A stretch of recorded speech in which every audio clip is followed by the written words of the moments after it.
الحمدللہ رب العالمین والصلاة والسلام علی سید الانبیاء والمرسلین وعلی آلہ واصحابہ اجمعین اما بعد۔ سلسلہ معلومات اسلام کے معزز سامعین و ناظرین، آج ہم آپ کے سامنے یہ بیان کریں گے کہ کیا گناہ کبیرہ کرنے سے مسلمان ایمان سے نکل جاتا ہے اور ہمیشہ ہمیشہ کا جہنمی بن جاتا ہے یا نہیں، اور اس مسئلہ میں اہل سنت والجماعت کا موقف کیا ہے۔ معزز سامعین، اہل سنت والجماعت کا موقف یہ ہے کہ گناہ کبیرہ کرنا بہت بری بات ہے، اللہ کی ناراضگی مول لینے والا عمل ہے، لیکن اس سے ایمان کو نقصان نہیں پہنچتا۔ اس طرح کے آدمی ایمان سے نکل کر کفر میں داخل ہو جائے، ایسے نہیں ہے۔ اہل سنت و جماعت کی مشہور کتاب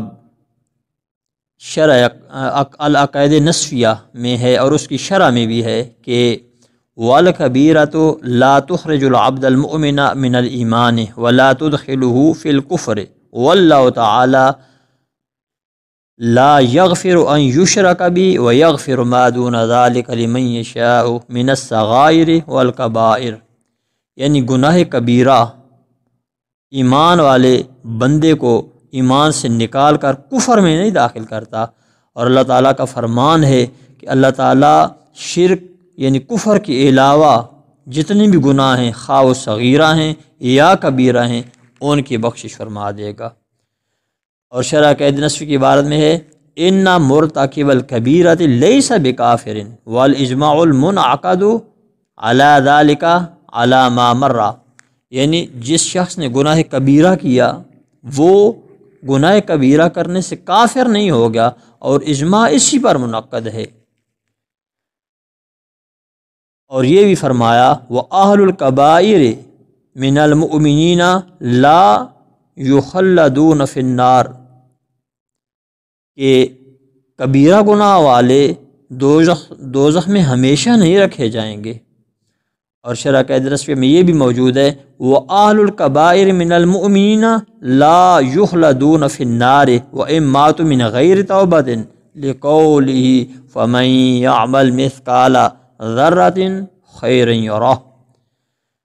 یعنی جو کبیرہ گناہ کرنے والے مومن ہیں وہ دوزخ میں ہمیشہ نہیں رکھے جائیں گے اگرچہ وہ توبہ کے بغیر مر جائیں۔ وجہ اس کی یہ ہے کہ رب فرماتا ہے جس نے ایک مثقال یعنی تھوڑی سی مقدار کا عمل بھی کیا نیکی کا، وہ اس کو دیکھے گا۔ اور عمدۃ القاری میں ہے مذہب آل الحق علی ان من مات موحدا لا یخلد فی النار وإن ارتكب من الكبائر غير الشرك ما ارتكب وقد جاءت به الأحاديث الصحيحة منها قوله عليه الصلاة والسلام وإن زنا وإن سرق او كما قال النبي صلی اللہ علیہ وسلم، کہ مذہب اہل حق یہ ہے کہ جو شخص توحید کا قائل ہو وہ جہنم میں ہمیشہ نہیں رکھا جائے گا اگرچہ وہ شرک کے علاوہ جتنی بھی گناہ کبائر ہیں وہ کر چکا ہو۔ اور حدیث صحیحہ اسی پر دلالت کرتی ہیں۔ مثال کے طور پر حدیث مبارکہ میں ہے کہ اگر اس نے زنا کیا، اگر اس نے چوری کی تو گناہ ضرور ہے لیکن وہ جہنم میں نہیں رکھا جائے گا۔ اب سوال یہ پیدا ہوا کہ خارجی حضرات جن کو آج کل وہابی کہا جاتا ہے وہ کیوں کہتے ہیں کہ وہ ہمیشہ ہمیشہ جہنم میں رکھا جائے گا؟ تو اس کی وجہ یہ ہے کہ انہوں نے ایک آیت کریمہ سے دھوکہ کھایا ہے۔ اس آیت کریمہ میں اللہ تعالیٰ نے ارشاد فرمایا وَمَن يَقْتُلْ مُؤْمِنًا مُتَعَمِّدًا فَجَزَاؤُهُ جَهَنَّمُ خَالِدًا فِيهَا وَغَضِبَ اللَّهُ عَلَيْهِ وَلَعَنَهُ وَأَعَدَّ لَهُ عَذَابًا عَظِيمًا، کہ جو کوئی مسلمان کو جان بوجھ کر قتل کر دے اس کا بدلہ جہنم ہے، مدتوں اس میں رہے گا۔ اللہ تعالیٰ نے اس پر غضب کیا اور اس پر لعنت کی اور اس کے لیے تیار رکھا بڑا عذاب۔ تو وہ کہتے ہیں کہ یہاں خالدن فیہ کا لفظ ہے،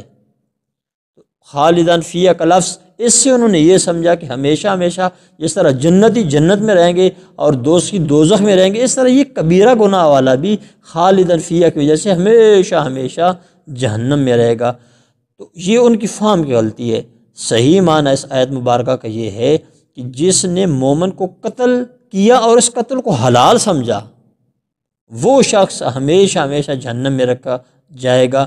کیوں؟ کہ اس نے ایک حرام کو حلال سمجھا، یا اس کا معنی یہ ہے کہ وہ بہت مدت تک جہنم میں رکھا جائے گا۔